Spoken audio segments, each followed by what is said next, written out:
Hi, good afternoon, folks. Barry here from Ewan Lawson Motors. Thought I'd take a few minutes to try and clear up quite a common misconception. Something we hear quite a lot is if we plug the vehicle in, it comes up with a fault code and that tells us what is wrong with the car. So, as you can see here, we've got various different fault codes relating to various different components. Turbo boost control circuit, computer internal faults, inlet camshaft, solenoids, multiplex faults, air intake, oil pump control, etc. etc. Just bring up another list from the same car, again relating to turbocharger. This car actually had a turbo fitted to it before it came to us. So as you can see, we've got the fault codes there, so this gives us some direction as to where the faults are lying. So after we get this information, we carry out some checks. We bring up a wiring diagram here.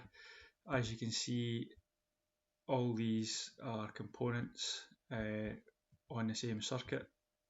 If you come down here, there's fault codes for oil pressure control, there's fault codes for inlet camshaft, there was fault codes in the turbo system. So if we were to go on the assumption that the fault code told us what was wrong with the car and that was the component that was faulty, so we'd be replacing about 10 different items there, and that would be pretty expensive, £500, £600, £700 or so, just for components alone, probably, just at a rough guess.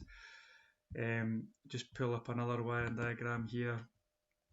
As you can see, that M36 is the shutter for the airflow behind the front bumper. So you've got components running from the front of the vehicle to the rear of the vehicle, so you've got to run through them methodically and get all the information and find out where the actual fault is.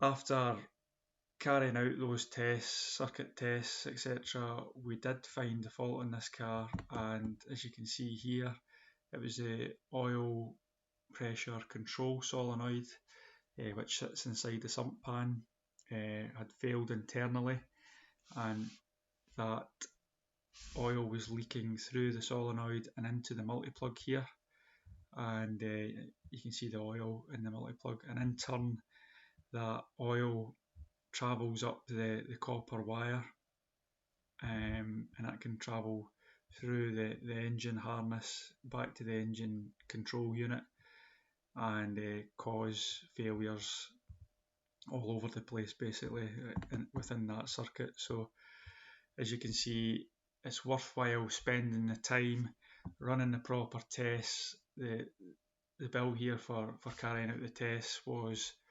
£250. We found where the fault lay in the end. As I said earlier, if we were to go and replace all these components without carrying out the tests, you'd be £500, £600, a rough guess, just throwing parts on, which is never the right thing to do.